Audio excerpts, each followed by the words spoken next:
You are listening to UpTalk with Sean Conahan. The gloves are off, and it's time to have a chat. Hello, people, and welcome to the podcast. Thanks for joining me. UpTalk podcast is brought to you by Project Trauma Support. Go check out projecttraumasupport.com. I was very lucky to be able to go on a Project Trauma Support cohort, changed my life, helped save my life, taught me how to mitigate the moral injuries that come along with, that are usually packaged with PTSD. It's awesome. Go on their website, you can check out information about the cohorts, as well you can check out information about their peer support groups. I'm just actually going to go on the website right now while I'm talking to you. And if you go to projecttraumasupport.com and then you go across the top and click on peer support, you're going to see locations. So right now there's quite a few in Ontario.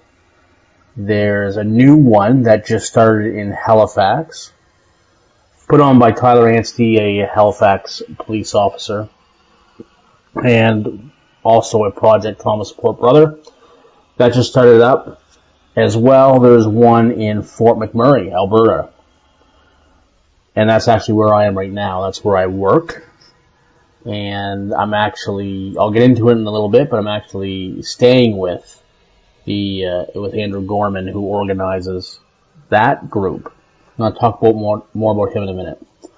So, check out Project Trauma Support. If you're looking for a place this Christmas where you would like to donate some money to a good organization, Project Trauma Support would be an awesome place to do it.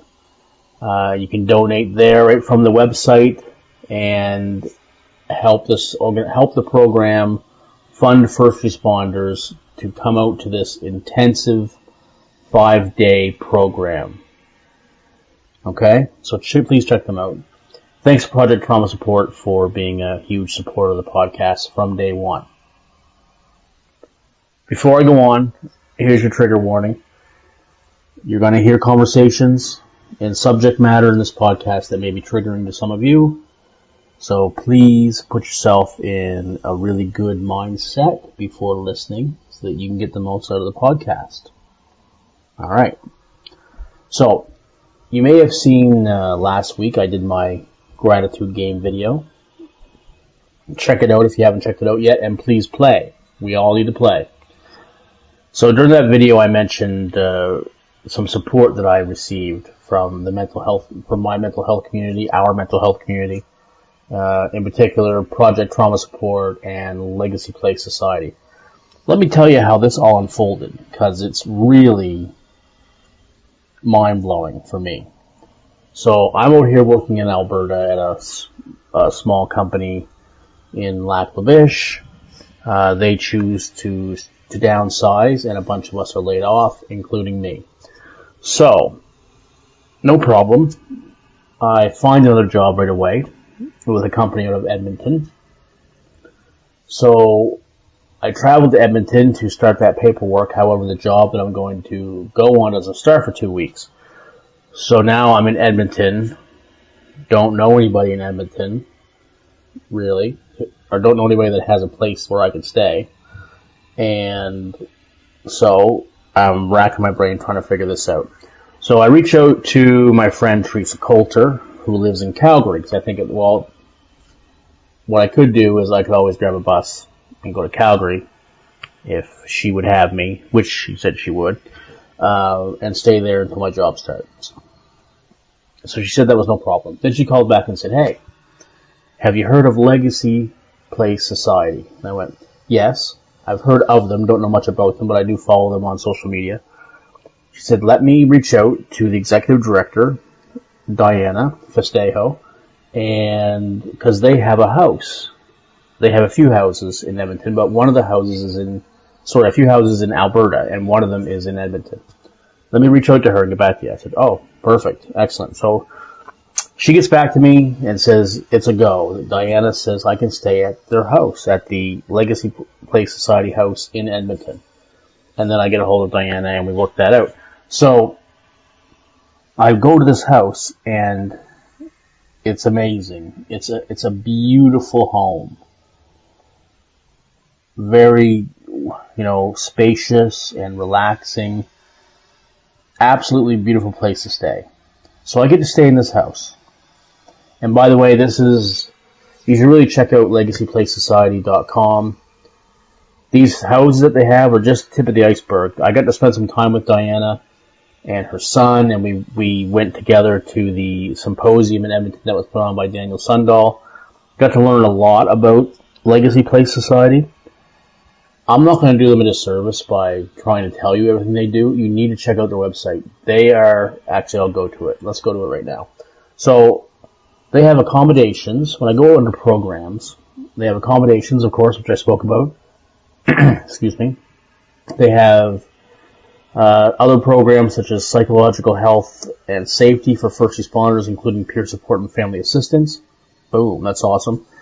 They have a first responders and military personnel family camp. They do humanitarian mission trips.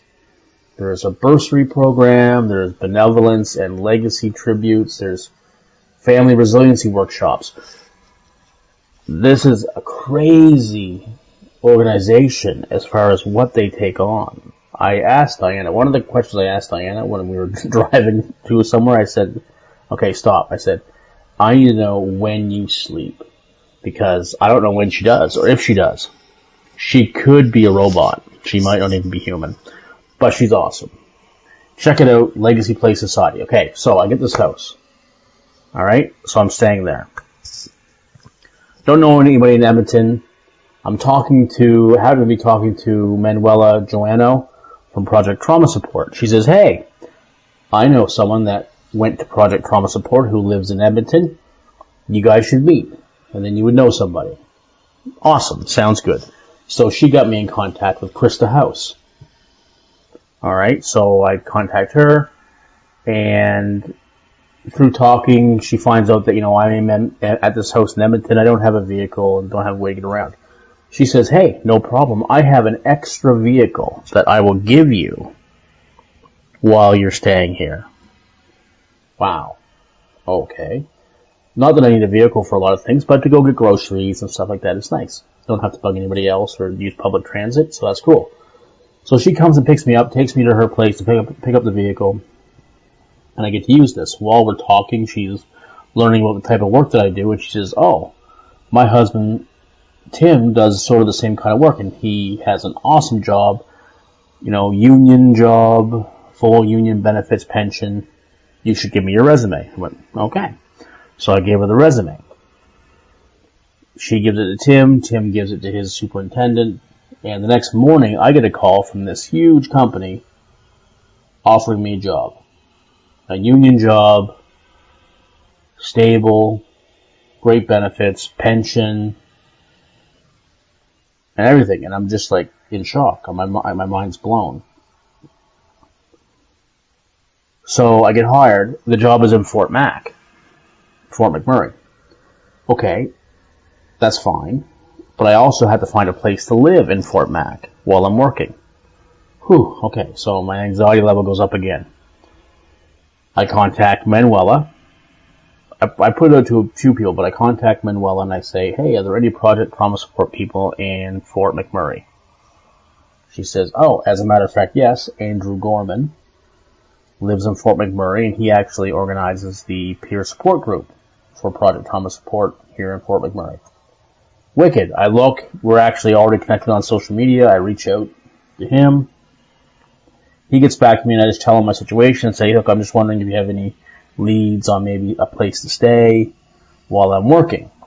And he says, actually, my wife and I have a 5-bedroom house, and they actually both work at the same site that I'm going to for different companies. We have a 5-bedroom house, and you are more than welcome to stay with us. Boom. Again. Like, wow. Okay. It just goes to show what I'm telling you this for. Thanks for sticking with me through this story. It just goes to show how close this community is. And if you need them, and if somebody has something that they can help you with, and they're available to do it and able to do it, they will. They will come and help you if you reach out. None of these things would have happened for me if I didn't ask for help, or ask for assistance, or ask questions. And because I did that, I found a place to stay in Edmonton, I got a new crazy great job, and a place to live while working. Crazy. Don't even know what else to say about it. But that's what that story was about. I'm hugely blessed and grateful. You know, it's been, since not being able to work as a paramedic, of course, it's been more than 4 years of chaotic employment and not having medical benefits, and certainly not a pension that was growing. A lot of seasonal work and trying to piece stuff together. And now we can finally take a breath and exhale. We got through it to the other side, and I can tell you that there were many times during this, ordeal that I didn't think I was going to make it to the other side. I didn't see a way to the other side. Couldn't even imagine how to get here. And maybe you feel like that sometimes. But as my brother Hal Hughes, also from Project Trauma Support, has told me and us and many people, don't give up before the miracle happens. I can tell you that it will happen. Don't give up. Okay. That's my gratitude story. It's just crazy. I just can't believe it all came together like that, but it did. So thank you very much to everybody who was involved. Again, check out Legacy Place Society.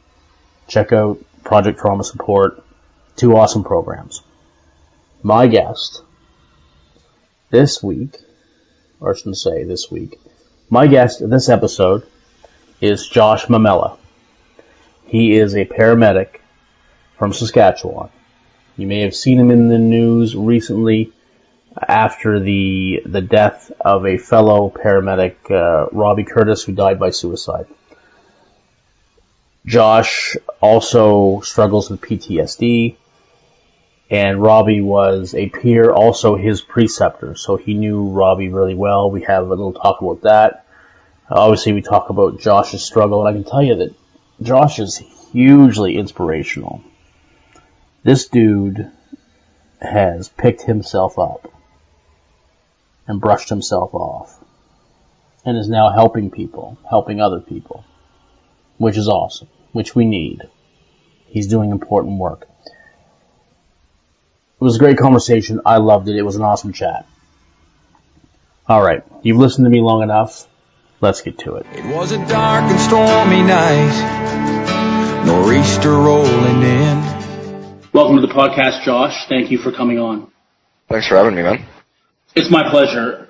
I'm really interested to learn more about you. I've seen little things about your story in articles recently, which is what sort of tipped me off to you. And it's great to have someone also from Saskatchewan, because I haven't had a whole lot of that on the podcast yet. So this is awesome. I'm really looking forward to learning more about you. Perfect. I'm looking forward to sharing my story with you guys and all the followers that you have with your podcast show. Awesome. Yeah, it's much needed, so it's great to have you on. So for me, and probably a lot of our listeners that may not know you very well, Josh, tell us about you, where you grew up, how you grew up, and what led you to want to become a paramedic. So I grew up in Regina, born and raised. Been a Saskatchewan boy my entire life. High school years, I was, your typical rebellious child. Didn't look towards the future too much. Just sort of lived it every day to my fullest.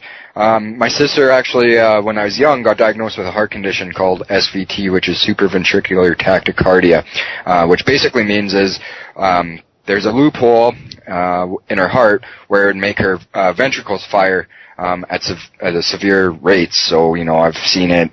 The highest I think hers ever got when she was younger was close to that 300 beat a minute zone. So we'd have EMTs around lots, and she actually, in Regina, they actually made a protocol for adenosine given to youth and children based around my sister.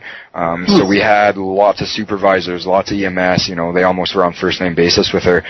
So there's always lots of first responders and that kind of thing around, and I always found it interesting. My mom always said too when I was younger that as soon as I'd see the lights, I'd be attracted to the lights. I'd always want to look. I'd always want to go and see what was happening, that kind of thing. She said most people are sort of like afraid of that light. She's like, you were always brought to the light. So I think that's sort of where I've always wanted to be in the paramedic field or first responder field in general. And because I have a huge heart, I love helping everyone. I always put other people first and try as hard as I can to help any walk of life. And I'm not one to judge anything. I feel like that's just not my place to judge, and I'd much rather be a helping hand than a judging hand. So I just felt like it sort of fit in perfectly with my nature. I love the adrenaline. I love helping, and I just feel like sort of my calling to be on Earth is to help people. So I thought that I'd go into the medic game and give it a try out, and whatever doors sort of opened from me later on, this was my thoughts when I was in school, then I would take part of those opportunities. And now, my life started taking a different turn with, the mental health aspect of it, and being a public speaker and sort of an ambassador for mental health in general. Give it, if it's just PTSD, anxiety, depression, sort of it all mixed into one big ball of work, technically, and just telling my story, and whoever that can, impact, help, maybe change the way they're looking at their day-to-day life. Like, I sort of feel like I've done something positive in the world. So sort of just looking forwards to my next journey in life. And, as it sort of rolls out, it's, doing podcasts, doing different public speaking, doing the CTV and global and all of that kind of stuff. So I'm excited for it. Absolutely. So when did you start working as a paramedic? What year would that have been? That was 5 years ago, so that would have been in 2013. I started as a medic. I didn't really know where I wanted to be as a medic right when I got out of school. I loved the go pace of being on car, but then I also liked the sort of the slower pace of working industrial. So first couple of years of me being a medic, I did all industrial work. Rigs were booming, lots of money to be made lots of great friendships. When you're an industrial medic on a rig, for 24 hours a day, 7 days a week for up to 30 days rotation, you do everything. You're the medic, you can be the cook, you can be a counselor, you don't just do, medical stuff. There's very little injuries that I actually took care of that were physical injuries. I was more or less that shoulder to talk on when it came to other mental health problems, or even just everyday issues that maybe some of the employees were going through. So I've always had sort of that energy out there, and people have always just came to me, give it friends, family, even random people that I just strike up conversation with at, coffee shops or, out for drinks with family or whatever. People will come to me and discuss their problems with me, and I feel great as a person like that, because I sort of have that vibe where people can trust me and come to me and talk to me about stuff. So, there's lots of stuff where I helped with, different mental health issues with, some employees that just needed to vent or needed a different outlook on stuff. So it made me become, a lot of medics sort of have that very poor thought on industrial medics. They, like the old Band-Aid term medic gets tossed around a lot when you're on an industrial site. Oh, you're just a Band-Aid guy, or that kind of thing. But once you actually work on it, work there, and you're open to a lot of stuff other than thinking you're just a Band-Aid medic, lots of doors will open up for you. Help people in different ways other than severe medical crises.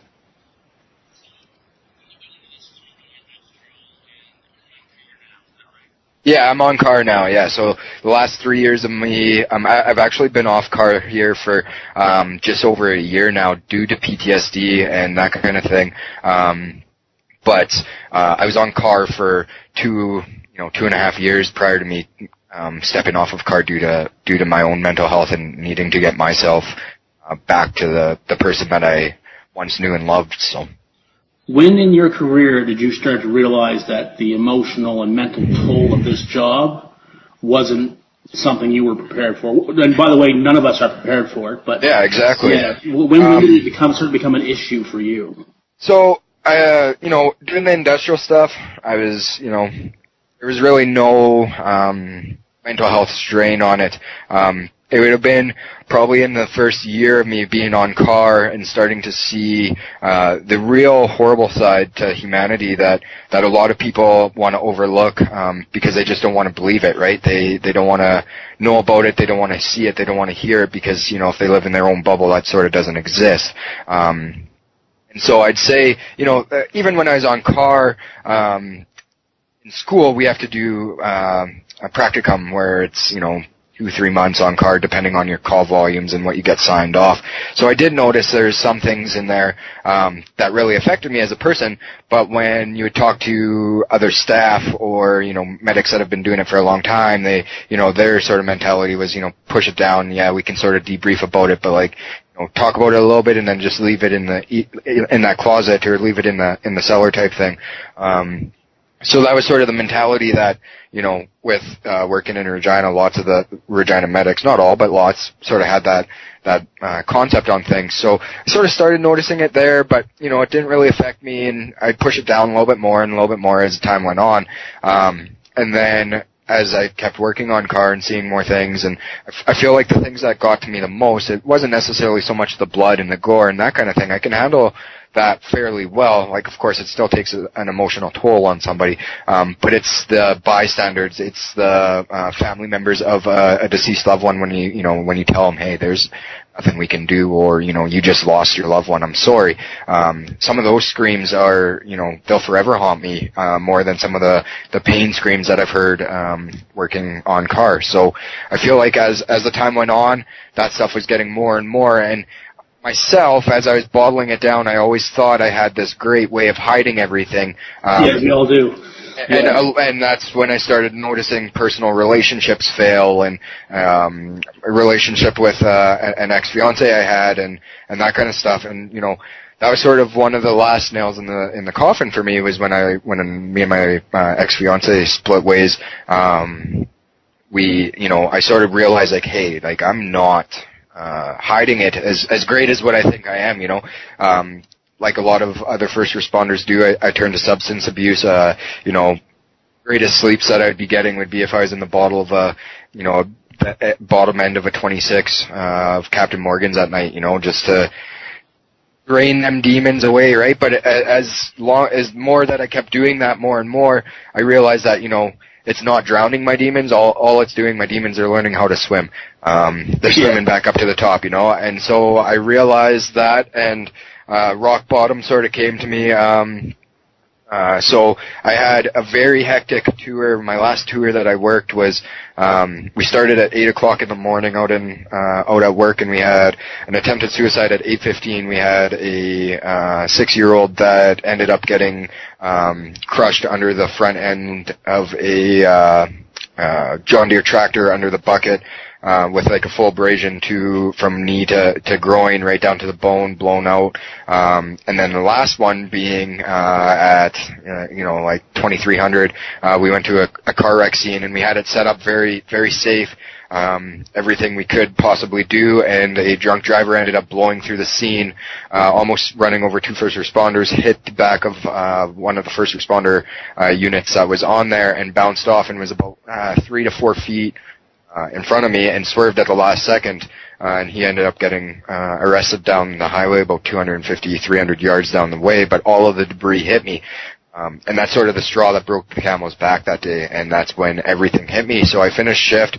I was living at my parents at the time, as the relationship failed, so everything was crumbling, and I know everyone, all my close friends, family could see it, but they just didn't know how to reach out to me, and I feel like that's the biggest problem when it comes to someone that's suffering with PTSD or mental illness in general. A lot of people around them don't necessarily know how to respond to them or ask them how they're doing, because as soon as someone would always ask me, hey, how are you? Oh, I'm good, I'm fine, like, I'm perfect, we always do that, right? But it's you don't even think your answer. Yeah. Exactly, it just sort of becomes, just like bookwork. So I feel like that's really hard for family members and friends or spouses or anything to, try and break that down with them. And with us, we've sort of been taught, like, be strong, do the cowboy thing, push your emotions away. It's just a job type thing, right? Like, worry about it. So I knew all of them were worrying about it, and I came off a shift. It was right after that day I had 2 wisdom teeth taken out. So the doctor prescribed me a bottle of morphine, and I'm sitting in my room, and I have a 5-year-old son who's my pride and joy. I get him 50% of the time. And, the only things running through my head are all of the demons that I've seen, and then all of the backlash that my mental health has given me so far, and this horrible place that I'm in, and all of these demons, and these horrible thoughts are running through my head. And the only thing that was running through my head at the time was, like, this is too much. Like, I can't handle it. No one's gonna understand. Everyone's gonna think I'm crazy. They're not, I'm not the same Josh. They're not gonna understand me. My coworkers aren't gonna understand me because there's not really lots of great debriefing, at least in my company. I'm not saying that's how every EMS company is, but we're still very new to this whole let's be open, let's talk about it thing, right, without being judgmental. And there's lots of judgmental people out there, which I'm proud that I'm not one. So all of these things are running through my head, and I'm sitting there drinking out of the 66 at Captain Morgan's. I have a bottle of morphine beside me, and I just broke down. I sent out and my mom's upstairs sleeping. It was about 1 o'clock in the morning, and I just sent her a message. I was like, you need to come down here, and you need to take this bottle of pills out of my room, because if you don't, like, I'm drowning it. I'm taking the pills, I'm washing it down with whiskey. It's done, like, game over type thing. Like, I can't handle it. So when my mom came down, she took them, and I just broke down, and she broke down, and she's like, why haven't you talked to me? And I was like, I don't even know where to start. Like, I have no idea where to start, how to start. Like, I have so many demons in my closet right now. They're bursting at the seams. And, I've bottled stuff up for so long, but now it's, I can't. So what her idea was we need to get you safe. We need to get you in a safe space. Let's go to the hospital. And I was like, no, I refuse to go to the hospital, because I'm a medic. I know everyone there. Yeah, I don't want this on my place. It's the last place I want to go, let alone I don't want to go there right now. The most vulnerable I've ever been in my entire life, and basically sit there and tell a doctor, like, I was going to off myself, because I know what's going to happen. I'm going to get formed. I'm going to get sent to the psych ward. It seems like way too much to handle right now. So, George, Josh, do you mind if I ask you, before you go on, because I want to hear about the hospital, but can I ask you a question about when you were in that suicidal episode?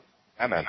So, because I've been there too, and I've talked about it, and I've put out videos about it, because people who have never been there, they tend to think suicide is a selfish act, and of course it's true that after the fact, that people who do die by suicide, that the pain they had does get sort of dumped on the family members and loved ones that they leave behind. However, it was my experience, and I'm just wondering if you thought sort of the same way, that when you're in that moment and you're coming up with a plan and you're trying to see, you're just traveling down that path of doing this, you do think, like for me, I thought of every member of my family and all of my loved ones one by one, and check them all off as to why they would be better if I wasn't here. Exactly. No, that was the exact thing that ran through my mind. So it wasn't, I knew it was 100% a selfish idea, but I don't, and it's not even, I don't look at suicide as a selfish idea. No, it's not in the moment at all. It's not in the moment at all.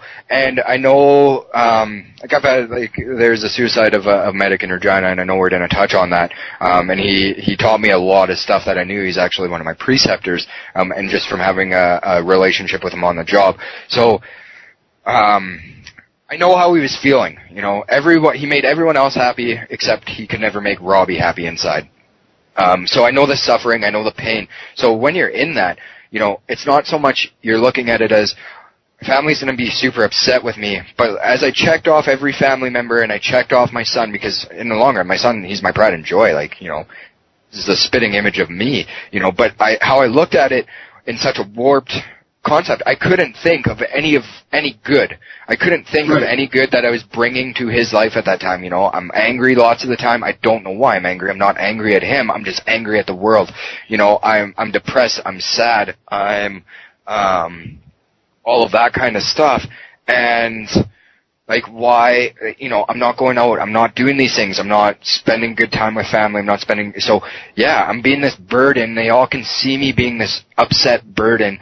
Maybe it would just be easier if I'm no longer in the picture. Are they going to be so sad at the end of it? Yes, but they're going to get over it, and I'm not going to be around there anymore to bring everyone down. So, like, that was the things that were running through my head, and now that I'm in a very clear, great space of mind and that kind of thing, I realize that that's your demons and that's your PTSD and that's your depression and that's your anxiety and your overthinking and all of that kind of stuff. But in the case of the moment, if I wouldn't have sent that text message at 1 o'clock in the morning, and if my mom wouldn't have answered it for whatever reason out there, that she woke up to that text message to read it and came down in like 3.5 fucking seconds, and took that bottle out of my hand, it would have been a different story. I wouldn't be sitting here talking to you right now.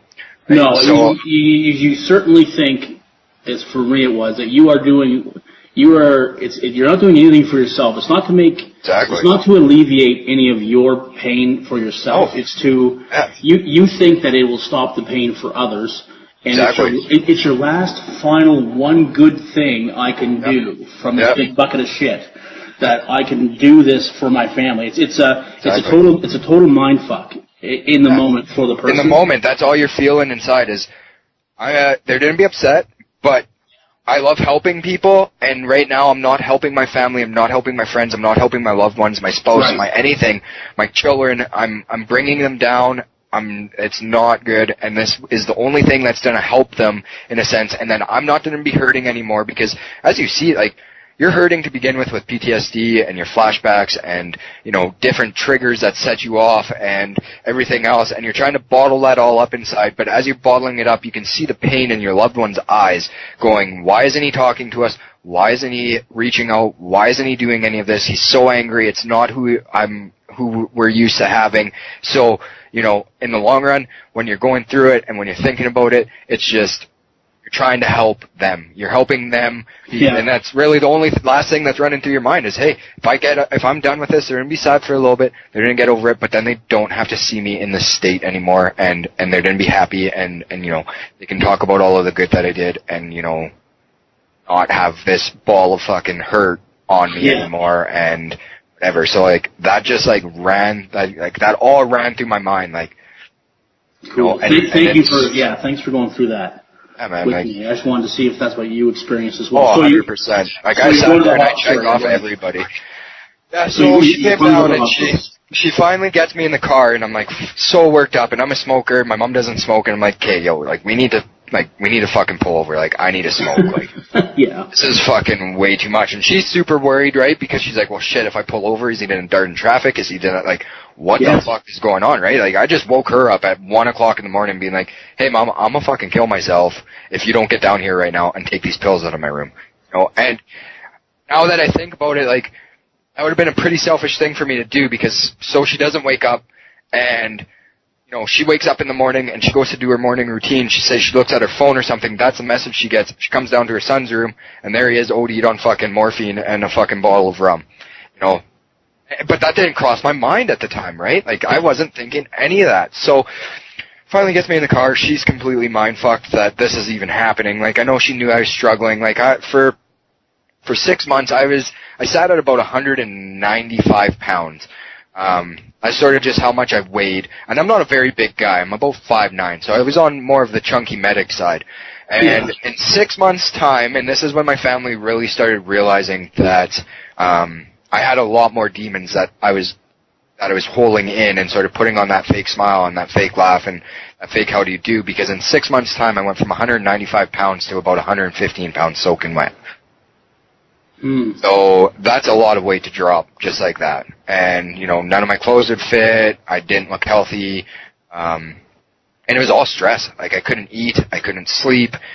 There's days where I'd be up for 4 days on end, like not even a blink, like not even sleeping, like just up straight for 4 days. Don't want to close my eyes because everything that just comes back to me, the screams, the sights, the smells, everything, right? So I was afraid to sleep. So there I am, and my mom knew it was getting bad, but she didn't realize it was that bad. So there I am, standing on the side of the road, fucking full crisis mode, freaking out inside my head, freaking out on the outside. Fucking crying, all of the shit. Like, all these emotions hitting me, anger, sad, everything.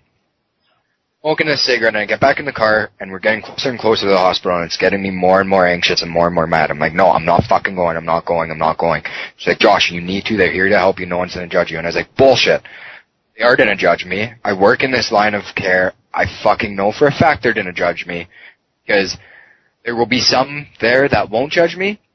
Then there's going to be large amounts that are, and they're going to go, look at this fucking crazy person. I don't necessarily want to get pulled off a car right now and have this stamp on my fucking license saying he has PTSD, he's fucking crazy, and everyone's going to look at it. And this is just what's going through my mind, right, as I'm in this crisis mode. We're sitting in the parking lot, and she's like, what are we going to do? I was like, I'm not going in. He's like, you'll have to phone fucking cops to get me in this place. Like, I'm not going in. And I was like, you phone the cops, I'm going to fight, and I'm not going in. So she's like, okay, well then you need to promise me that you're not going to do anything tonight that either you're going to regret or that I'm going to regret by not making you go into the hospital. So you need to promise me she's like, I know that you want to kill yourself, and I know that that's the only thing that's running through your mind right now that's going to help you, but she's like, if I don't make you go into the hospital tonight, you end up killing yourself, she's like, do you know how much that is going to affect me for the rest of my life? Like, I'm going to blame myself forever. And I was like, well, you can't blame yourself on that, but yes, I understand. So we ended up going home. She stayed up with me until about 3 o'clock in the morning. She's like, we're going to make a doctor's appointment with you, with your family doctor. By the way, best family doctor I've ever had. Super understanding guy. Just a great person in general. I was like, okay, yeah, we can do that. I'm fine with that. So, go back home. Stays up with me until about 3 o'clock in the morning. I'm fucking in and out of the house, smoking cigarettes, not wanting to look at her, because now I'm looking at myself even smaller, and like, look how much shit I'm bringing onto my family. This all could have been resolved so much easier being that suicide way out, but I was like, now I can't. Like, I can't do that to my family, because my mom, like this talk I've had with my mom. We go to the doctor. I fucking lay everything on the line with him, like, man, this was my plan. I was gonna fucking do it. If I didn't get a response back, like, this bottle of morphine would be gone. Blah, blah, blah, blah, blah. We talked about it. We talked about different things. He's like, I understand you don't want to go to the hospital, but he's like, you might have to if you can't, give me the reassurance that you're not going to do something drastic in that time, and that you'll either go to your mom or your stepdad or someone and ask for that help. So I said yes, and he ended up putting me on anti-anxiety, anti-depression pill called Trintrelix. So I was on that for about, I'd say 8 months. And I'm not one that likes to take pharmaceutical pills. I sort of look at it as a Band-Aid. It just numbs that out and whatever. Like, I wanted to more get under it myself and get the understanding. He's the one that ended up getting the ball rolling with WCB, setting that all up for me, which that was just a shit show to begin with. And then WCB sent me to Vancouver for a mental health evaluation, which I was diagnosed with severe PTSD, as well as anxiety and depression due to PTSD, and that kind of thing. So that was my diagnosis from the psychologists and the team that I dealt with out in Vancouver. They wrote me up a huge book, basically put in it, don't recommend him going back to paramedics, but we're sort of going to leave it up to Josh as a person. In the book, if he wants to go back to that route, that strain of work, and he thinks that his mental health is going to be fine, can. But if he doesn't think that's the option right now, then probably shouldn't, and you should look at retraining and that kind of stuff. Right.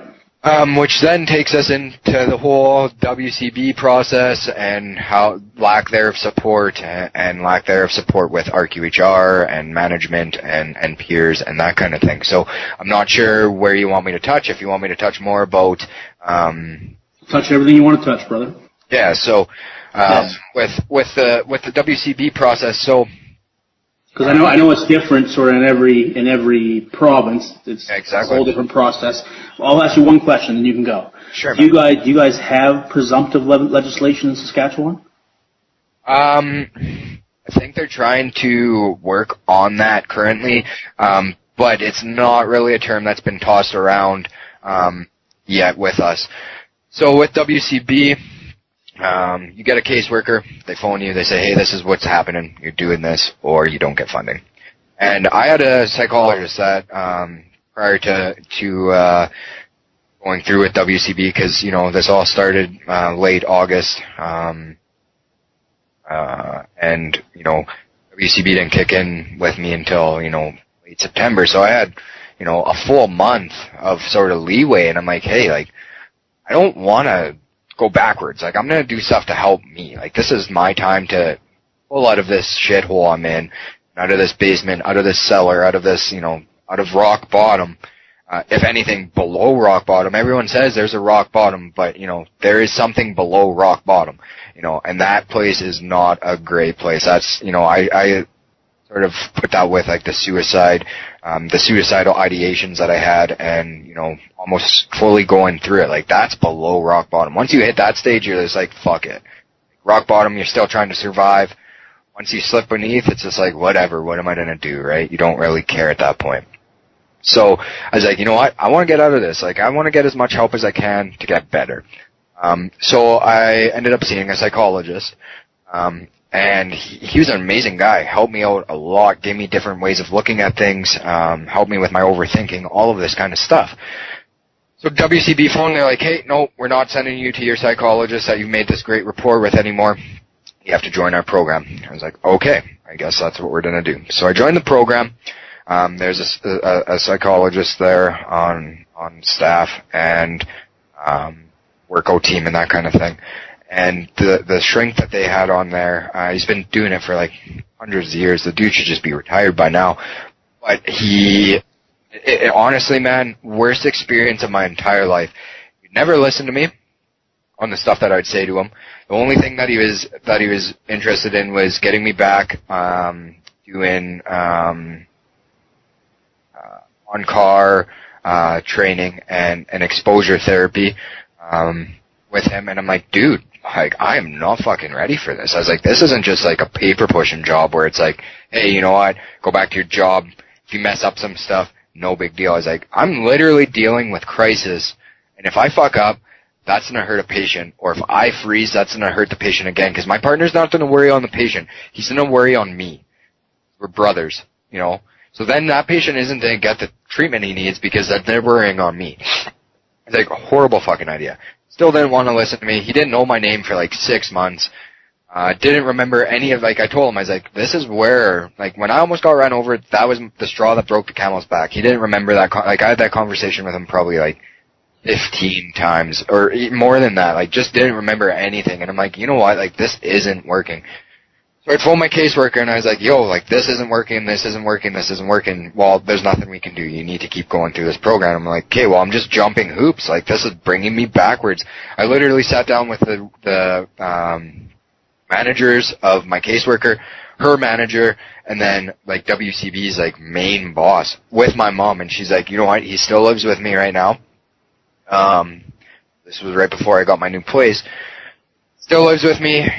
She's like, I saw such an improvement with him prior to him going into your guys' program, and now there's such a downfall. And they're like, well, that's going to happen. And I was like, yeah, that's going to happen, but the psychologist isn't listening to me. I was like, I'm literally, like, I go in there, I say fucking 5 words to him. It's like a 15-minute conversation, pointless stuff, and I leave.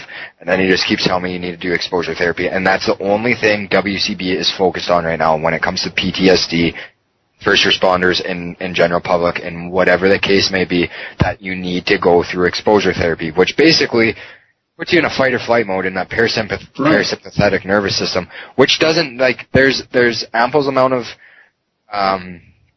research done on exposure therapy saying that it's great and it works and whatever. Exactly, it works for some, but it doesn't work for others. And there's lots of training, knowledge base around, doing meditation, doing hypnotherapy, doing that kind of thing. And then as well as, like, the more naturopathic look going, there's a chemical imbalance that's throwing everything off, which is adding to your PTSD, your anxiety, your depression. Let's get that under control and go that way. So there's so many different arsenals of treatment that you can use for PTSD, because one person with exposure therapy might work great. The other one's just going to get put into that flight mode, shut down, and go, fuck this. And it's going to, like, completely revert their stuff. But WCB is only looking at exposure therapy. That is the only treatment plan they have. And if you don't go through their exposure therapy plan, if you're like, you know what, this isn't for me, I can't handle it, they kick you out of the program. They go, fucking bad. Your funding's gone. Everything's gone. So now you're worried. So you're already stressed out to begin with because PTSD, anxiety, depression, all of that just like takes such a toll on you physically, mentally, anything. So now you're freaking out because you're like, holy fuck, I have to go sit in an ambulance on shift and see this shit, and you're stressing out because you're like, this is what's like brought me to my lowest point in my life, and I still don't feel helped as a person. But if I don't do this, then what's paying my bills right now is fucking gone. Which I think it's horrible. It's a load of bullshit. So I fought and fought and fought for over a year. Just fighting with him, like, this is not fucking working. Like, not a chance am I doing this, nor am I even ready to do it. I have a psychologist telling me, you need to go, you need to go, you need to do it. I'm like, dude, we haven't even talked about, like, half the shit that's affecting me, let alone anytime I do bring up the shit that's affecting me, you don't remember any of it. It doesn't make me feel too great with my fucking care plan. No, it doesn't instill confidence, no. Exactly. So I'm like, whatever, so I'm jumping through hoops, and I remember going in one day, and I go in and I talk to my counselor, and I was like, you know what, man, like, I'm having cause on the accident that I almost got run over, like, I haven't been able to make it out to Indian Head, which is 45 minutes east of Regina. I haven't been able to make it out to Indian Head, down the number 1 since that accident. Like, I just can't. I just get pretty much frozen in fear at McLean, which is 20 minutes out, and I can't go any farther. So he's like, I told him, I was like, hey, I know we did a couple drives, me and this other counselor that I was working with, and she was more into the meditation. Her name is Bev Gardner. Best, hands down, gave me the most help that I've ever had when it came to this whole process. Great at what she does, and that kind of thing. She does relaxation therapy, which basically she puts you almost in a hypnotic state, and she'll talk you through a lot of different things, and it helped ample amounts. So she'd come with me out to these drives, and she was sitting there the whole time going, you know what, like, I don't think you should go back to paramedics. And and I'm sitting there going, I agree with you, because I don't want to get to the space that I was in, but then I also feel like I'm letting everybody down, especially myself, because I love my job, and I love doing it, and, I'm a type of guy that will always look out for other people. Right. So that's where I was. I was on the fence. I was so hard struck. So I go in and I'm telling my psychologist this. And I was like, so, is there any way we can just postpone this drive today? Like, fucking having so much anxiety. I haven't slept. I was physically ill this morning. Like, I don't feel like it's a great suit for the day. Like, I don't really want to fail on it. I know it's just going to be a failure. And instead of that, can we just do a different aspect of my program? He's like, yeah, sure, totally, whatever, no big deal. So I'm like, okay, cool.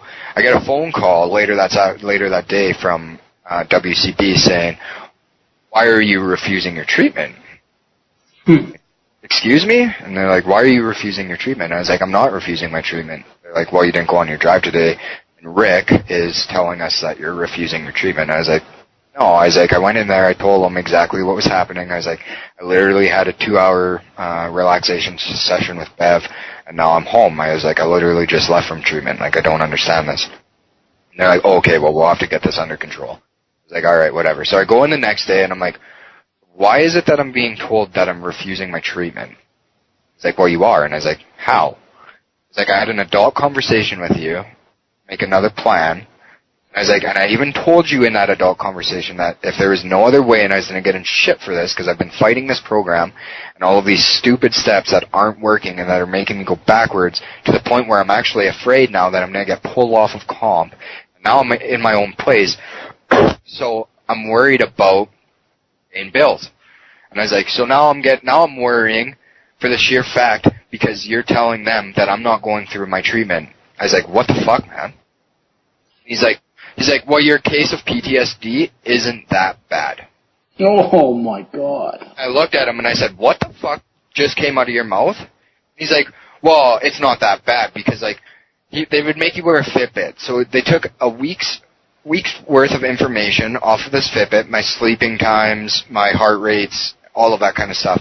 My average heart rate was 60 beats a minute, which prior to all of this anxiety and stuff, I'm a very in shape, go to the gym type guy, keep my heart rate under control. Resting heart rate for me is 55 beats a minute. And when I'm having anxiety and stuff, yeah, it like spikes off at like that 160 range. Any day that it was like right before exposure therapy or going on a drive or even having to just talk to Rick, because I went Mondays, Wednesdays, and Fridays. So on Mondays it was just a workout. My heart rate would sit at about 100 beats. I was a little bit anxious going in there just because I just hated atmosphere, the energies in that place to begin with. Wednesdays when I had to talk to Bev and Rick and do my exposure therapy, heart rate was like fucking skyrocketed, 160, 180. I think the highest was like 190, somewhere in there. And that's just resting, man. Like that's like sitting in my truck on the way there, smoking a cigarette type thing. Sleep would average from an hour of deep rest a night to like no deep rest and just like tossing and turning type thing.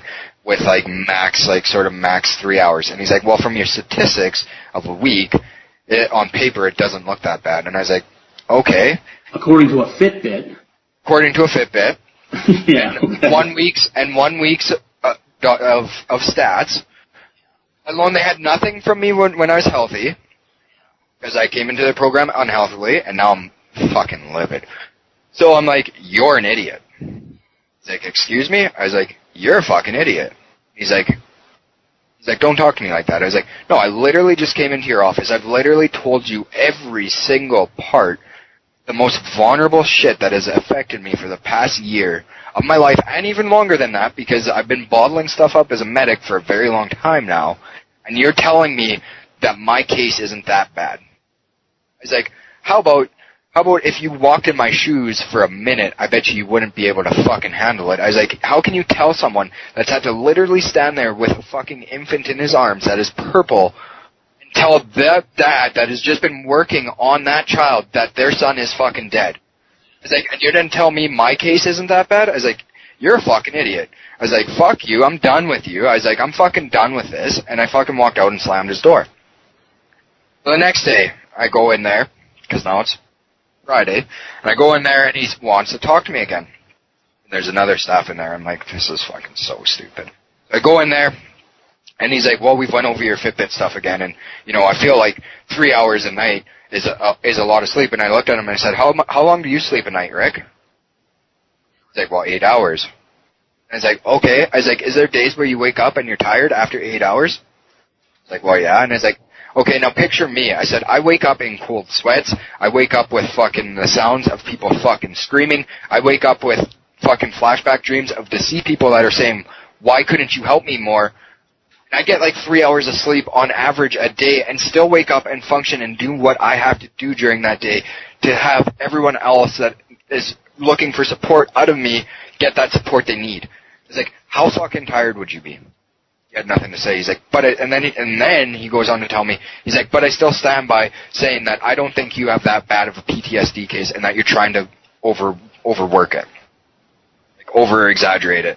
I lost it at this time. Like I call him every name in the book. I was like, you're a fucking idiot. Like you need to get your shit like revoked. Like you might have been the best psychologist way back when, but you're overworked. You're exhausted. You need to retire. I was like, because that is like, I wouldn't tell anyone that in day-to-day life, let alone a doctor telling one of his patients that. Like, it's a pretty touchy subject to begin with.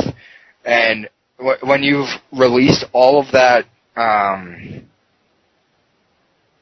damaging stuff that's been affecting you and making you feel that way, you're vulnerable. You feel vulnerable. You just need someone to support you in that time. Not even really if you're looking for that. You know, lots of the times I would tell people that were close to me, like, hey, I need to vent about a call. I don't want any input on it. I just need it off of my shoulders. I need it out of my head.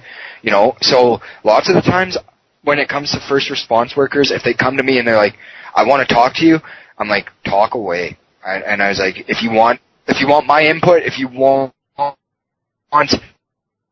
a different way of looking at it, tell me. But if you just want me to sit there and shut up and listen, and you just want to yell, scream, fuck, do whatever you need to do, do it. If that's what makes you feel better, do it. Like, just get it out. So I'm like, fuck this place. I fucking walked out. I was like, at this point, I don't even give a fuck if they cut me off. Like, I really don't. I'm done. And this was all like very, very close to when Robbie killed himself. And I even said, I was like, dude, there's medics that are killing themselves. So I was like, Robbie just killed himself in Regina. I was like, you want to know why? Is like, it's because we have people like you that are supposed to be leading these PTSD, getting better sessions and getting back out into the workplace, but they don't give a fuck, and all they want to do is push people through the door, and they're there for a paycheck. I was like, so this is why medics are ending up taking their lives. I was like, and I don't want to be a statistic. I don't want to just be another drunk. I don't want to be a fucking dude that just ends his life. I don't want to be in that statistic. I don't want to have to take that black ambulance ride and have my fucking son and my family get my uniform and my boots at the end of the day. I don't want that. And I was like, and this is why I'm here, and I've tried to put my best foot in forwards to it, and no one wants to listen to me. Fucking done. Fuck you. Tell WCB whatever they want to hear. So how is, because that was all pretty recent then. So when, yeah, how are you with WCB now? So going forward, WCB basically told me, they're like, you need to apologize to Rick to stay in the program. I was like, I don't give a fuck if he was the Pope. I'm not apologizing for anything I said. I stand by everything I do say. I was like, so either you're going to keep me in the program and get me a different treatment plan or a different treatment team, or not. So how it ended up working out was the health region bumps you up for a year of being off of work to pretty much what you were making when you were working, and then WCB is supposed to top up like 90%, which still doesn't, like, I was still taking easily like $2,000 pay cut, every check. And so I'm scrounging, that kind of thing. After a year, you get put on long-term disability from the health region, so they don't bump you up anymore. And what comp does is they only bump you up a fraction of a price for like their living allowance in Saskatchewan. So basically it was like, I think 2%. So my checks went from $1,800 after taxes every 2 weeks to fucking $1,100, just about $1,100. Like that doesn't even cover rent for me. So I'm like, I'm fucked. I was like, I'm doing a lot more beneficial work for myself outside of the workers' compensation program. And I ended up seeing an ad posted on the Ranch Airlo Society's webpage for a personal support leader or personal support worker. And so I was like, you know what? I'm going to apply for this. Like, I was just surfing the web one day and it just popped up. It sort of just felt what I needed to do at the time. So I applied. And the director actually got in contact with me, and I had a 45-minute phone interview with her, and 3 days later I was hired on and working with a client. So now I'm a full-time personal support worker, which helps out like I'm still in the healthcare field. I'm not seeing as much of the horrible side that I was seeing. I'm paying bills. I'm helping a lot of people with that, because most of the people that and clients that are in with the ranch have mental health issues, don't come from stabilized homes, that kind of stuff. They do a lot with youth, but they also have adult intake programs as well, which lots of people don't know. So I'm currently with an adult that has ample amount of mental health issues, and it's always a different challenge every day, but I've seen so much improvement with him from working with him, where it's just so fulfilling, and I feel like this is where I need to be right now, because, I'm going more into the outreach and this publicly speaking about the lack thereof of support with the health region and with medics with PTSD and stuff, where I just wouldn't feel comfortable working with them until there's a better understanding of it and there's more help for us. So you have a new identity. You found a new identity. Yeah, exactly. And yeah, so I found a new identity.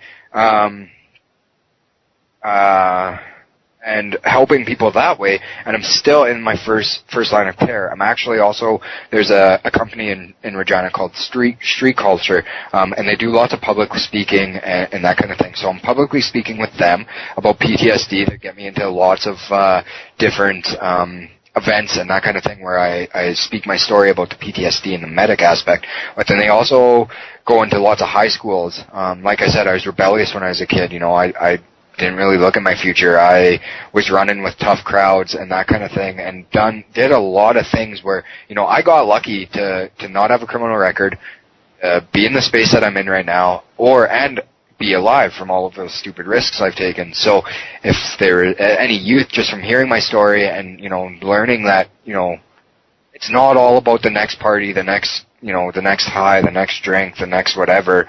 There's a lot more out there to world, so if I can help them as well. So I'm speaking with street culture and that kind of thing. So I just feel like it's such a better suit right now with the ranch. So when it came to the comp, I let them know. I was like, hey, I've got a full-time job. I'm not going to be able to make the appointments that you want me to because I'm now working full-time. What do you want me to do? And they're like, well, you can discontinue from our program on good notes, and if your PTSD strikes up really badly again, you can come back and it will just go off of your last claim. Like, it won't affect the ranch or anything like that, and it will just go off of the last claim. And I was like, okay, perfect. So I just did that. And so I've been with the ranch now for just over a month, doing this line of work, and it's definitely making me feel better as a person. I've been in a pretty good space to begin with. I feel like I got out of that very turmoil treatment facility, but it was like there's another first responder that I've worked with on job that's been taking treatment there for the last almost 2 years, and he says he can see the light at the tunnel, but it's hard. And I've seen ups with him and I've seen downs with him, and we have a pretty good rapport with each other where we talk with each other and that kind of stuff.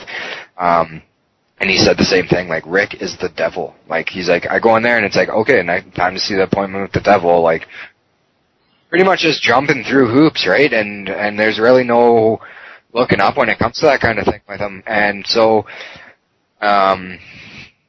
he's just been jumping through those hoops, and it just makes me feel so bad because, like, I don't know the steps I need to be taking to get that out, and I'm learning so much more as I do each public speaking event, and different people are outreaching to me to try and figure out different things and that kind of thing, right? So I'm still learning everything, and I'm just glad that you outreach. So if anyone else is listening that does podcasts on your show, or out in there that want my name, my number, that kind of thing, toss them my way. I'll be more than willing to speak about anything. If that's depression, anxiety, PTSD, those are 3 major things that I went through. Then as I grew up, maybe there's people I do podcasts about troubled youth and trying to help the troubled youth. Well, I was a troubled youth. I just broke that mentality and am now out there to help and do good. So I do stuff on that. Like, there's lots of things that I'm willing to do just to help people. So with I think you're certainly, I think you're certainly just at the beginning of what's going to be a long, journey for you speaking about this. It's going to be, I can tell just by the way you're talking about it that you're very passionate about it. Oh, I'm so passionate. It's my bread and butter. Yeah, it's my bread and butter, and if I can help people going through that, I feel very humble and happy with that. So with WCB, as much as we washed our hands on a good note, we washed our hands on a very sour note, and, sort of in their defense, this is a brand new program that they've brought into Saskatchewan, because Saskatchewan was ran super old school cowboy. The best way that I can describe PTSD in at least the first responding teams, give it fire, police, ambulance. Nobody wants to bring it up because it's a very touchy subject, just as knowing that someone, has a mistress on a loved one. Super touchy subject. So that's sort of the best way that I can describe it. And when it came down to me now, like how you're saying, I'm so passionate about it, it's because I don't want that stipulation anymore, because it's not something that one can just deal with by themselves or push away and keep pushing away, because then, we all turn to substances or self-harm or something else to try and deal with it. And like I said at the beginning of this, the substances only last so long before your demons learn how to swim or fight through that high or whatever. However you're chasing them away, they figure out ways to get around it. So I want that stipulation behind it being like sort of that evil mistress type, to not be an evil mistress anymore, and to be out in the public's eye and knowledge, and to know that, like, it's not something that they can just leave at work and that's it. When they come home, they have to leave their work with them at work. It's definitely not, and it's definitely not something where, it doesn't need to be talked about and just bottled away and, cowboy up in a sense. So. For sure. So I want to touch on this subject. So we've mentioned it a couple of times. So in August, just a couple months ago, Regina EMS lost a paramedic. He died by suicide, Robbie Curtis, and you knew him well. Yeah, I knew him fairly well. So when I was in school, he was a preceptor of mine. Worked with him handful of shifts, when he took over for my preceptor that was like a stable preceptor of mine. So if he was sick or something or on different shift or whatever the case may be, I worked with Robbie a few times. And one thing I noticed about Robbie is Robbie could light up a room like nobody else could. He sort of had that $1 million smile. He's always happy. He's always smiling. He always, cracked jokes. He, super knowledgeable guy, like one of the smartest people I know, like knew lots about everything. And, that's a tough day. Regina EMS lost, one, if not one of the best medics I probably ever met. When it came to patient care, Robbie swung it out of the park. There's times where he had that 90-year-old grandma's hand in his hand, and he'd kiss her hand and call her beautiful, or, whatever he could do to make their experience with why they were phoning EMS a better cause. He was there to do it. He was just a helping soul, and, Robbie could make everyone else feel happy and be happy, but Robbie wasn't happy inside, and he was battling with PTSD, and lots of people knew that. And, as I got out of school and worked industrial and then went out into rural, our work sort of relationship, I guess you could say, drifted farther apart because I just didn't see him as much, right? So, we'd smack each other in the ass after a call and be like, good call, or, if he ran an intercept with me or something like that, or, seeing him at the hospital, hey, how's your shift, shoot the shit a little bit, but, it sort of dropped off just more or less to that kind of thing. So when I heard about Robbie passing, I knew that they had to do something to begin with, but that sort of was just what woke me up, I guess, in the long run, to be like, stop being afraid of what everyone else is going to think, colleagues, people in general, public, friends, family, whatever it is, like, you need to speak because this has touched you as a person and is still touching you as a person and will touch me as a person for the rest of my life. Like, PTSD is just not something that will go away. I'll have it forever. Like, a part of me, I almost look at it as, what I was before I got affected with PTSD. A little part of that has died, and now this is a new part in my life, and let's make the best out of a super shitty situation. And try and help people. Yeah, and when I look at the article there, it mentioned, so this is the third medic in Saskatchewan who's died by suicide since 2015. So, and other provinces aren't different than that. I mean, we're losing people, not just first responders. We're losing people at an alarming rate due to this. Exactly. Well, Josh, certainly with the loss of Robbie, it's just a reminder that there's much more work to be done, and that we all need to keep doing our work in order to make a dent in this issue. It's obviously a human issue, not just a first responder issue. We just happen to see it at a higher rate than the rest of the public normally does. But I'm sorry for your loss, brother. Yeah, thanks for that, man. Yeah, it's definitely a touchy subject, but it's like you said, I couldn't say it better myself. It's not a first responder issue; it's a human issue. We just see it more frequently, so definitely does need to have some work on it. But I like to say thank you for your condolences.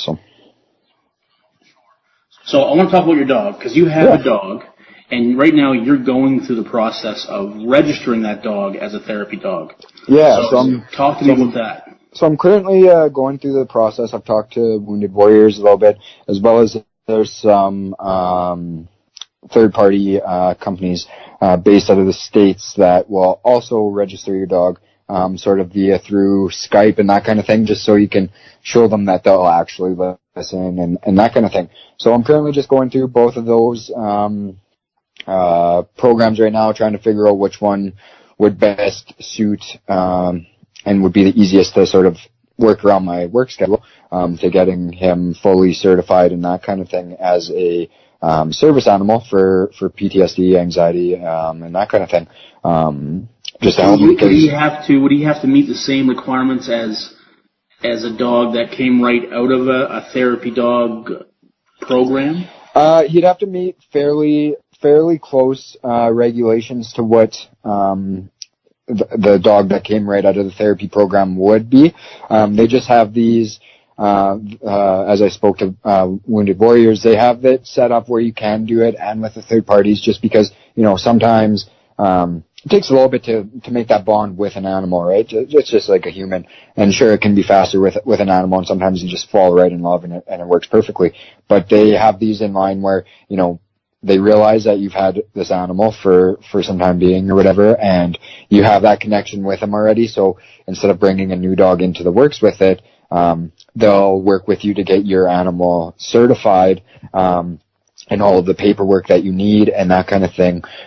So you can just have your animal that you've made that bond with, that connection with, and that kind of thing, as a service animal, just so then there's not another animal thrown into the loop and, a little bit more chaos and that kind of thing. So, it's definitely a great option that they do offer. Like I said, it does take a little bit of work and that kind of thing, just working with your animal and getting them and ready for that and the different training and that kind of stuff for it. But I feel like, you can get a pretty good understanding of a dog's temperament and that kind of thing just from being with it and sort of feel like, hey, this would be a perfect suit for a therapy dog, or maybe he's a little bit too high energy or that kind of thing. And with mine, he fits it perfect. He's very relaxed. He's chill. He knows when I'm having issues. He'll come and lay up on me or put his head on my chest, or, he'll be right on my hip, like glue type thing.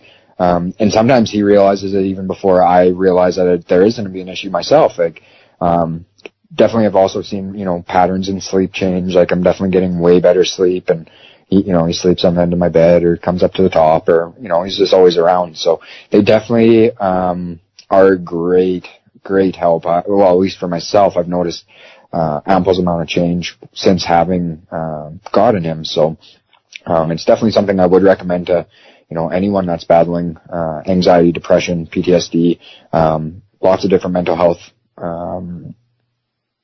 issues are getting service animals now. Like, there's high functioning autism cases that they're getting service animals, and, seizures, and there's like ample amount of possibilities that these service dogs are coming into play with. So, yeah, I have a few friends with PTSD that have service animals, and I see the change that it makes and the benefits that they get out of it. And it certainly is real. It's not a it's not a made up thing. Yeah. It's a huge bond, for sure. So about how long would the process take to take a dog that you already have? It really depends on the animal itself, right? So if you can get them trained and that kind of stuff and validated through either Wounded Warriors or whatever program you're looking at going through. Like I said, there's lots of different ones, and they all have different regulations and things they want you to go through. So it really just depends on the amount of time you have with your animal they'll send you out a form and say, hey, you have to be able to do this, all of these things. So however long it takes you to get your animal into that step where you think it's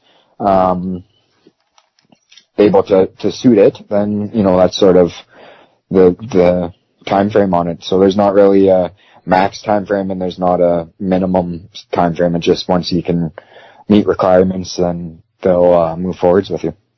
Cool. I have a few questions for you now. Yeah.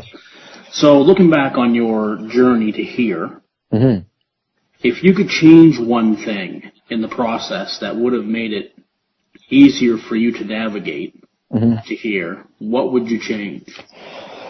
That's a tough question. So I feel like if I was to change stuff, I wouldn't necessarily be at this point in my life where I am, being able to help as many people as I'm helping. So technically, would I change anything? No, just because, the one major thing that I would change, I guess you could say if I was going to, which I still probably wouldn't in the long run, but would be speaking up about my own PTSD, my own demons, and that kind of thing, way before I hit below that rock bottom, like I described earlier in our segment. But then I also look at it as, if I was to have done that, would I have made all of this progress that I have now and have this arsenal of almost weaponry, I guess, behind me, where I can start going forwards and helping. There's not even a number you can put. Like, the world's my oyster right now, really. Like, I can help ample amount of people from, all of the social media keys we have now. Like, I made 2 articles on CTV and Global, and that affected so many people alone, let alone now I'm on your podcast. Social media is such a huge thing where, I can help people everywhere, and I don't even necessarily have to be in direct contact with them. If it's Skype, if it's emailing, if it's, if someone brings me out for a public speaking, say in the States or wherever the case may be, right? There's ample amount of opportunities. But I feel like almost if I was to have changed some stuff around, would I necessarily be at this point in my life where I have all of this background and, I had all of this hurt and that kind of stuff affect me? Yes. But it's also made me into a way better person, which, doesn't happen often, and it doesn't usually, and not necessarily does it always pan out this way for every single case. I might be one of the lucky ones. But I necessarily wouldn't change anything just because of that, just because of now I know where I am and sort of where I'm going forwards. And, maybe if I was to have changed that, I wouldn't have really looked at PTSD the same way because it wouldn't have really affected me, right? I would have vented out more and that kind of thing. But that still could have been a healthy escape too. It might have just taken me longer to figure out my calling in life. So. Sure. Now, when in your dealings with and your journey with WCB in Saskatchewan, if you could change one thing about that process that you think would have made it easier for you to navigate it, what would you change with that process? There's a lot of stuff I'd change with the WCB process. They're still very much into workplace physical injuries in Saskatchewan. So they can treat and heal a physical injury where, you hurt your back, you hurt whatever, but they're still very new into the mental health game of WCB as a whole in a province. So I feel like it would benefit people that are going through mental health issues and in the PTSD program if they hired on some staff and that suffered with PTSD or suffering through PTSD and have made some changes with their own PTSD to where they are to help better structure the program and have a little bit better hearing ears, because they don't understand it, right? People that haven't went through stuff that first responders have went through, that general public have went through, that is giving them PTSD, don't understand the sheer effects that it takes. They can be super listening and try and understand it as much as they want, but they can't. There's no way of wrapping your mind around it unless you've sat there firsthand and know exactly what's happened. Like, you can learn a lot in a book, but if it hasn't touched you physically, you're lacking of a lot of knowledge and a lot of treatment.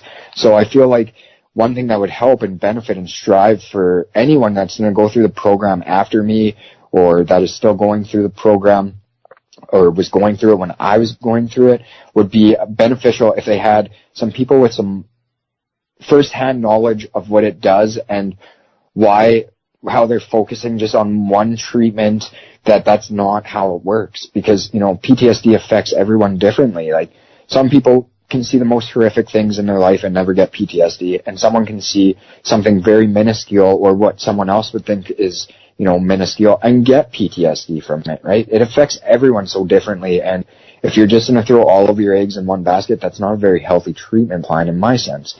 No. So I feel like if they were to widen their horizon and maybe bring on some staff and have the caseworkers that are going to work with that mental health, if they're ex-first responders, if they're ex-people that have had PTSD or something like that, just bring in a few of those people to help the caseworker go through some stuff, understand some stuff, even if it's just attending public speaking or something like that, where they can take some notes, figure out, okay, this is what he's saying, this is what we're saying, let's make a super awesome game plan and bring in both aspects of it and make this perfect ball that will have some issues, but we'll be able to work it out, because I'll be able to go and talk to someone like Josh or someone else that has had this knowledge that now can tell me about it. Hey, this worked for me, but this didn't work for me, and this is what affected me, and then we can morph it together and make something that works and just ends up healing people. Because in the long run, like, I've talked to medics in Regina where they're like, yeah, I went through the PTSD thing and with WCB, and it was a waste of fucking time, and I was missing out money, and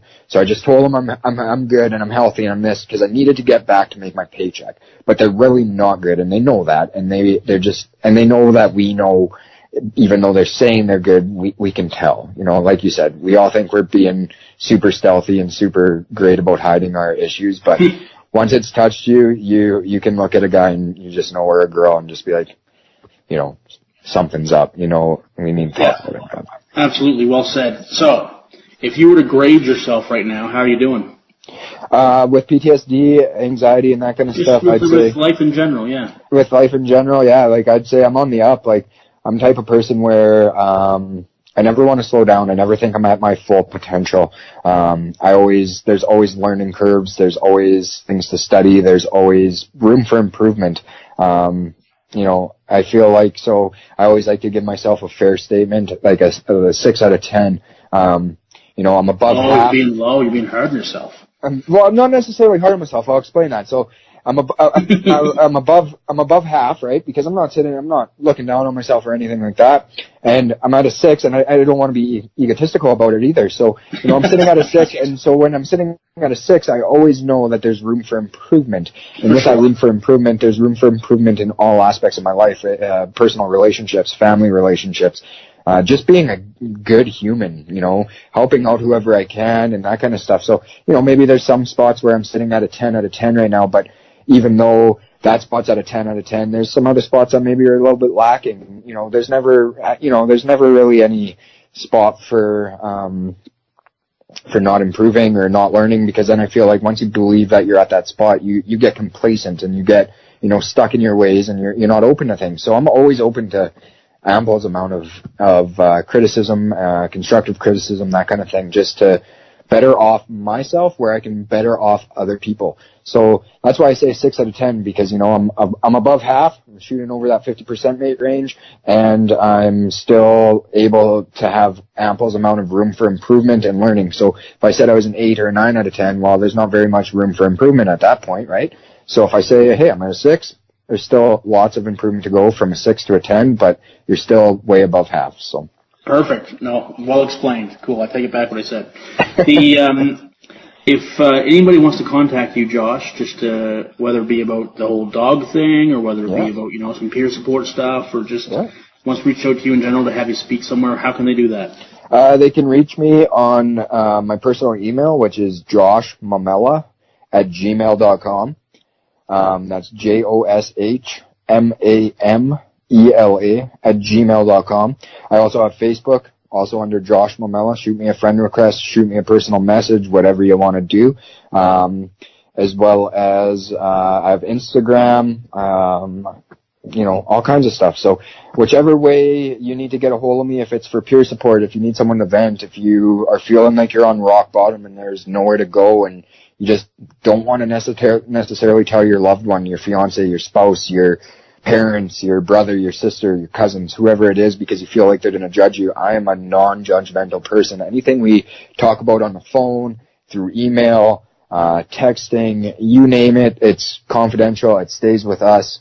I don't have a judgmental bone in my body. I'm here to help. I've been through more shit than most people can ever think of in a lifetime, and don't suffer by yourself. Reach out, and like I said, sometimes it's easier to reach out to that third party that you just have no idea who they are. You know that they're there to help. They've been in the same field as you. Even if it's someone that's listening that's suffering through depression, anxiety, that isn't a first responder, or, you know, just a general citizen of you know, the world, reach out. Let me know. Like, I'll do everything in my power that I can. I'll help you get in contact with people you need to get in contact with, if that's the route you want to take. If you just need someone to talk to, whatever the case is, my phone's always on. So, you can reach me at anywhere, anytime, thing, and I will always be there to help. Wicked. So you already touched on it a little bit, but I'm going to ask you this question anyway. So, if there's anybody listening to this podcast right now who's struggling in any way whatsoever, and they were in front of you or on the phone or whatever, what would you say to them? You know, as much as every time you think that you're making that up and that things are going right, and then those demons just pull you right back down, and you lose that sight at the end of the tunnel of that light. That light is always there. It's not going to be easy. You know, I've had ample amount of setbacks. Like I didn't just wake up one day and I was like, holy fuck, I'm ready to tackle the world and be a public speaker and help people. I've had mad setbacks. And it's hard. And what I learned was when I was suffering through this before and I was at my lowest point, you know, and I was going to down that bottle of morphine and wash it down with some Captain Morgan's. And I thought that was my way out. I've learned from that, you know, you can't struggle by yourself because then that's what happens. You know, as soon as you keep pushing it down and not trying to get that help that you need, you're going to hit that stage and you might get lucky like I did and have someone come. But like I said, that's a 50-50 chance right there where, you know, this changes a lot of things. I wouldn't be on the phone with you right now. I could be dead, you know. So just know that even though it is hard to talk to someone, and is hard and you feel vulnerable and you feel like no one's gonna, you know, feel like you're that same person, you know, reach out, try and get the help you can. Like I said, even if it's with someone you don't really necessarily know, if you need to reach out to me or whatever the case is, it's easier to fight the battle with someone else standing beside you. Just like as a cop goes into work every day, he has his partner sitting there and that partner's relying that his partner is going to have his back, and same with fire and same with EMS. And I'm the same way. It doesn't matter if I've never worked with you. We're all brothers and sisters. I want everyone to, you know, be healthy, be safe. And if I can help you out, cool. It definitely makes the battle a lot easier. There is still going to be your downfalls, your slides, your slips, your bumps, your bruises. It's not an easy way, and it probably never will stay easy. You know, it's going to get hard. But, you know, that light is still there, and you never know what your full potential can be, you know. I never thought that sitting in my room at 1 o'clock in the morning with a bottle of morphine and a 66 of Captain Morgan's would end up with me reaching out and helping so many people and trying to help so many people, right? So life works in mysterious ways, and not everything that comes easy is great, and lots of stuff that comes hard works out really great too. So it's a fine line, but yeah, don't try to do it by yourself. Don't sit in silence. There's lots of people out there that you wouldn't expect that are struggling with your same thing, but as soon as you sort of open up a little bit, you never know. You can make friendships, you can make bonds, you can make pacts, you know. Lots of things can change, and it might just take that. Maybe it just takes you sort of jumping off that ledge a little bit, reaching out to someone, and then you guys you just spill everything, and you feel so much better. You know, so try and not fight it on your own. Don't bottle it up. If there's anyone like young in the game coming up through medics and that kind of stuff, you know, and there's still lots of medics out there that are the old school medics that are saying bottle it up. Don't listen to it. But that's one thing that I want to strive out there to young medics or first responders or really anybody that is having struggles with stuff they've seen. Don't bottle it up. Talk about it. Try and release it. Get it off your shoulders whichever way you can, because you know, it becomes a very slippery slope as soon as you start bottling up one thing, and sooner or later you're sliding, and it's really hard to stop yourself before you hit rock bottom. And I'm first-hand knowledge of that. I've seen it. You know, I sort of put it as like the first EMS call that ever damaged my light bulb inside me. It made a crack. It was like someone was throwing stones at it, so it made a crack, and so I built up a brick wall around it, and you know. Every other call, more stones would be thrown at my brick wall, but I thought it was good because my light was protected, you know. And when that last call happened, when that wall came crumbling down, that light inside of me was smashed. So as much as you think you're building up your walls, keeping you safe, it doesn't work that way, you know. At least it didn't work that way for me. It might be different for others, but I know a lot of people that I've told that sort of analogy to, and they're like, that makes a lot of sense. I feel that. So, you know, I thought I was bottling it up, thought I was protecting myself. That piece of me I didn't want to lose, but when it came down to it, and my wall, my protective wall that I put over that light bulb came down, there was no light there. And then where do you go? You know, that's when lots of the real negative happened. So try and not do that. Try and talk about things, you know, say that really affected me or whatever the case is. And don't be afraid of judgmental people. There's going to be judgmental people everywhere, but, you know, protect yourself. So yeah, if you have to reach out, that's probably the best way of doing it. And like I said, my numbers are on all the time, 24/7 now, 24/7, you know, 7 days a week, all the time. It doesn't matter. Call me, text me, message me on Facebook, you know, whatever, however you need to get a hold of me, email me, whatever the case is, I'll be willing to help. So, or if you want me to speak anywhere, somewhere else, we can line stuff up. I'm cool with whatever. So. Wicked. Well said, brother. So, Josh, dude, you're an inspirational dude. I really enjoyed chatting with you. You're bubbling over with positivity and passion for this. Welcome to the neighborhood. We need Thanks, you. brother. We need you, so please keep doing what you're doing. Yeah, man. And it was awesome getting to know you. And if I can ever do anything else for you, if you have some new stuff going on, you want to come back on, or if you just want me to mention some things that on the podcast, I'll give a shout out whenever. But, cool. But man, it's been a pleasure. So, just keep taking care of yourself and your family, and you're certainly on the right path, it seems. And it's been a pleasure. Thank you. Yeah, thanks for having me, man. It was a treat. So I hope that it helps someone, or in the long run, I really hope that people reach out and aren't afraid, and don't hesitate. Cool. My pleasure, brother. Take care. You as well. Now my shift is finally over. I gotta deal with what's mine. Wow, was that ever awesome? Thank you, Josh, for coming on and being really candid and honest about your story and your struggle. It was wicked. I really enjoyed it. Hope you did too. Okay, so all the places you can check out UpTalk. So obviously available on iTunes, Google Play Podcasts, and should be available wherever you get your podcasts. If it's not, please let me know and I'll fix that. Stream exclusively on the Mental Health News Radio Network. Check out the mentalhealthnewsradionetwork.com. This is a network of over 30 mental health related shows that spans the whole spectrum. And just a great group of people. And we're a part of that group. We are actually the first Canadian show on the network. So that's where you stream it from. Go there. Or if you use a podcast app to download, you can do that as well. Okay?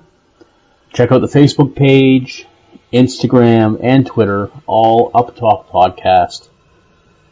Follow them, like them, rate them, please. That's hugely important, especially the Facebook page. If you can rate the podcast on there, that would be awesome. If you're able to do that on your app, on the podcast app, leave a little review. I'd love to read it.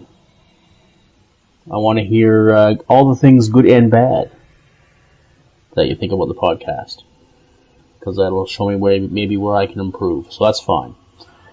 Please do it. I would appreciate it. I want to hear from you. That's where you can find everything. What else do I have on the go? So there is another episode left for this season. Only one, I think. I've said that before, and then I end up doing more, so it could happen. But I have at least one, and it's awesome. I'm not going to tell you who it is, but it's a clinical episode. It's an awesome clinical chat. And we have a little bit of a rant about some issues, which I hope you find entertaining and educational, I should say. So yeah, it's going to be cool. And that'll be out in a little bit. And shortly after this episode comes out, I'll post another gratitude game video. So here's what you do. You watch the video. And then afterwards, comment on the video with 3 things that you're grateful for. Or, if you really want to be a keener, post a video. No one's done this yet. Nope, sorry, I lied. Teresa Coulter did it.